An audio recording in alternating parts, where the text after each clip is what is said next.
Today, we take for granted that YouTube is the most powerful video platform in the world. But how did this company that's less than 15 years old replace television? Welcome to this installment of Business Battleground, where we take a look at the rise of YouTube. YouTube was founded in February of 2005, and the first video that was ever uploaded, Me at the Zoo, was done so in April of that year. And that's pretty much all there is to say. YouTube was founded by three former PayPal employees, Chad Hurley, Steve Chen, and Jawed Karim. It was Karim who uploaded that Me at the Zoo video in 2005, and soon afterwards, the channel's popularity took off. By the time YouTube rolled around, there had been dozens and dozens of online video players that had tried to become the standard online. Launching in 1995, Real Player was one of the early competitors in the online video player landscape. After launching in the 90s, the portals AOL, MSN, and Yahoo all tried to reposition themselves as leaders in the OVP space as well. Even websites like eBaum's World had their own offering, trying to build up market share as audiences started to watch more and more videos online. By 2005, when YouTube launched, you had similar companies like Gooba, Rever, Dailymotion, and MetaCafe, who were all essentially trying to build the same strategy. By 2005, broadband usage wasn't even widely available. Most consumers weren't even watching that many videos. But one event in July of 2005 changed all of that. When AOL live streamed Live 8, it ushered the return of not just web video, but the internet, which had suffered a little bit of a body blow after the dot-com bubble burst. So how did YouTube stand out from the clutter? How did YouTube do what MetaCafe, Dailymotion, Rever, Gooba, and all the others didn't? Well, for one, the three founders who had hailed from PayPal already had a little bit of that successful pedigree in them. When YouTube raised $11.5 million in exchange for a 30% stake from Sequoia, it didn't just bring on as financial partners the very same fund that had previously invested in Apple and Google, but it also brought with it a risk-taking partner. Sequoia was more willing than any other VC that had backed YouTube's competitors to let YouTube undertake copyright risk. You see, by virtue of being a user-generated content platform, YouTube was able to shelter itself from accusations of copyright infringement thanks to the four safe harbors of the DMCA. So at a time when others like Dailymotion, Rever, Gooba, and MetaCafe were trying to reduce pirated content being uploaded on the platform, YouTube was essentially turning a blind eye. Indeed, the roots of YouTube's success trace back to piracy.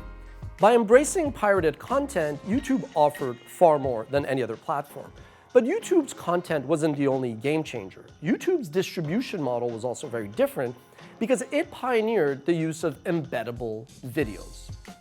YouTube offered any user the ability to take a simple line of code, copy it, and paste it on a third-party website, which allowed it to go viral.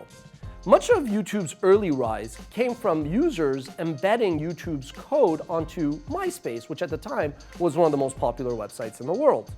So this combination of pirated content, anything goes content, combined with anywhere it goes distribution, allowed YouTube to take off. That was the real game changer.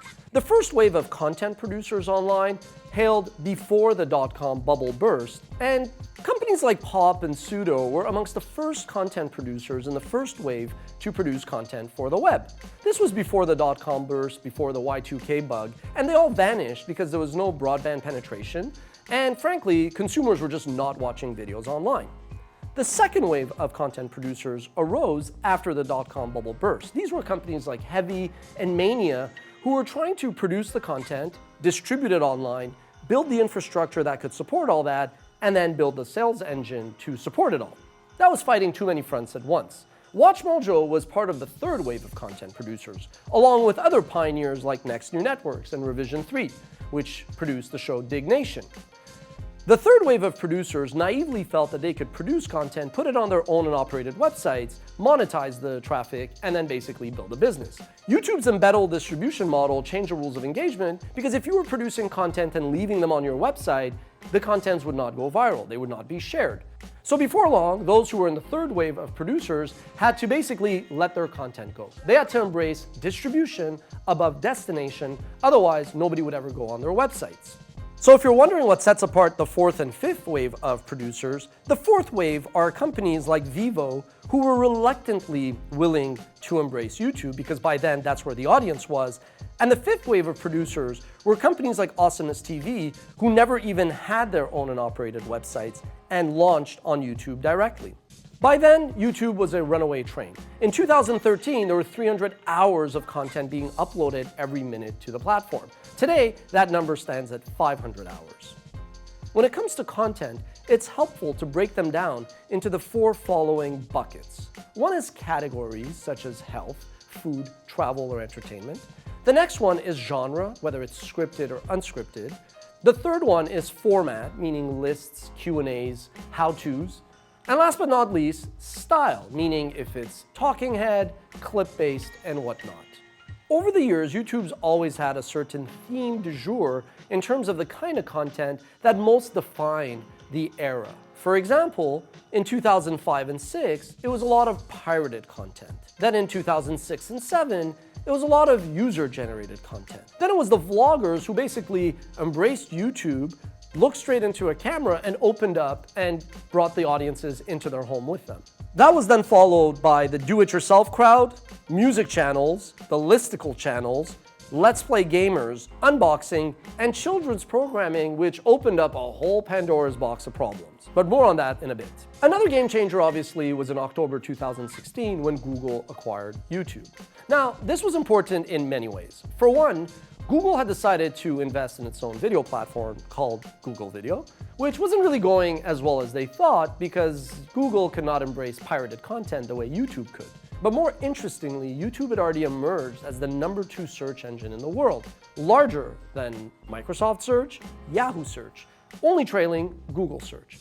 When Google decided to buy YouTube, it's because it realized that its own video strategy was not panning out, but it also recognized the danger that YouTube posed its core business and astutely acquired YouTube for $1.65 billion. Sequoia's 30% stake, which it paid $11 million for, now is worth a cool $500 million.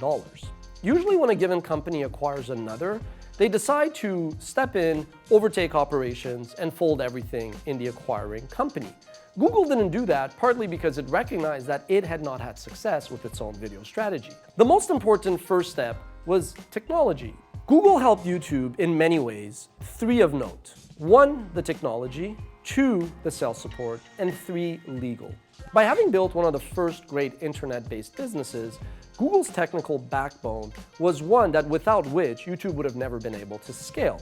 Those 100, 300, 500 hours of uploaded content each minute were only made possible because Google had the biggest computer in the cloud. Second, Viacom sued Google and YouTube for $1 billion in 2007, alleging that YouTube was essentially enabling copyright infringement. Now, ultimately, Google prevailed by virtue of those safe harbors in the DMCA, but without Google's extensive resources, legal and financial, there's no way that a company like YouTube, which had been armed with a mere $11 million in venture cap, would have ever been able to fend off that attack by Viacom. Now, third, Google's sales approach with YouTube will be studied in MBA classes for the rest of history. Google was very slow to monetize YouTube, thinking that rushing the channel with ads would turn off the hardcore user base and creators that had embraced YouTube. So for the longest time, YouTube was one of the lowest monetized platforms around. But then, when Google followed up the 2006 acquisition of YouTube with 2007's acquisition of DoubleClick, it ended up getting a bit of a Trojan horse to foray slowly but surely into video advertising. On the surface, above the sea level, what Google got through DoubleClick was an ad server that gave it an access to an infinite amount of display advertisers. But whereas Google was an expert in text links that were very much performance-based, what it got through the DoubleClick transaction were display advertisers that cared more about branding. You know what branding advertisers really like? Video ads. So what Google got by virtue of the DoubleClick acquisition was a gateway into the more lucrative, sexy, branded business. But whereas many other companies would have been greedy and impatiently flooded the YouTube platform with advertising, Google actually adopted a scorched earth policy. which was brilliant. What Google did is it enabled TrueView.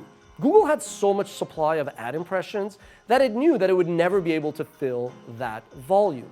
So what Google did is it adopted the scorched earth policy that allowed marketers to only pay for video ads that audiences would sit through.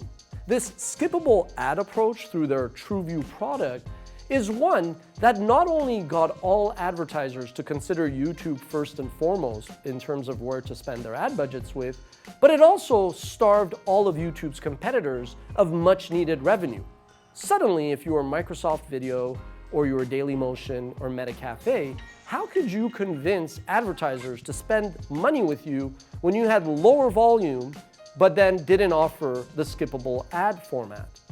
Now, this may be inside baseball, but Google already had the most impressive advertising business ever with AdSense and AdWords. What the DoubleClick acquisition allowed them to do was basically transform and weld the text link business with display ads, which were banners, as well as video advertising, which was the future of marketing. So to Google's credit, and as a testament of their brilliance, once they were able to penetrate YouTube with this Trojan horse called DoubleClick, and they had staved off and killed all competition with TrueView, YouTube then decided to flip a switch. Its epic killer move was Google Preferred. What Google Preferred did is it segmented the user-generated content masses of content with the more premium sections of YouTube. So it would basically take channels like Michelle Phan and WatchMojo, who were deemed more brand safe, and it would separate them from the long tail of content, which some advertisers, but most, would not really want to touch. By carving out the top 1% of channels on YouTube, Google and YouTube could have their cake and eat it too. It could charge a premium to Fortune 500 advertisers to access that premium bucket, but it could also play the long tail and offer reach and low CPMs to the rest. Now, YouTube could also lean in on their parent Google's balance sheet when it needed to. When YouTube decided to spend $100 million in original content production, it could only do so because Google had all that money sitting on their balance sheet. Once the effort proved not really successful, it could simply be written off and Google and YouTube could move on without it affecting their operations going forward. So today when we talk about YouTube's dominance, we kind of asterisk it. On the one hand, sure, you have a company like Facebook and even to some extent Snap and Twitter that are trying to give YouTube a run for its money. But make no mistake about it, YouTube is the giant. Everybody else is fighting for little pieces of market share. In fact, from my vantage point, YouTube is more dominant in video than Google is in search. And that's saying a lot because to Google literally means to search. Now, you can also make the argument that Netflix has given YouTube a run for its money. Fair enough. But the difference is, whereas Netflix has taken programming that we saw on TV and in theaters and brought it to your home at your convenience with the ability to binge watch those shows, that's really an evolutionary change. Where YouTube has proven to be revolutionary, and we discussed this in a previous video, is that YouTube has changed the definition of quality programming. It has changed the definition of what is a celebrity. It has even changed the style of content that we shoot. Today, when you poll young audiences, YouTube is their favorite brand, above even their parent Google. So with YouTube replacing television as the leading consumption platform, it's as if YouTube has become both network television as well as cable. Now, that's not to say that YouTube is not facing risks. As an open platform, YouTube will continue to undergo changes.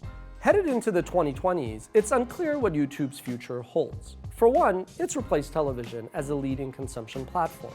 While its roots as an open platform meant that anything could be uploaded to the website, clearly, these days, YouTube cannot maintain that same laissez-faire approach. Where should YouTube draw the line? That seems to be the single most important question that is facing the company this year. Suddenly, in a span of a week or so, it seemed as if the debate shifted from how much say should marketers have in terms of defining what is brand safe content to more about the government's role in intervening and ensuring that audiences are protected on this platform that started off as anything goes, but today is anything but.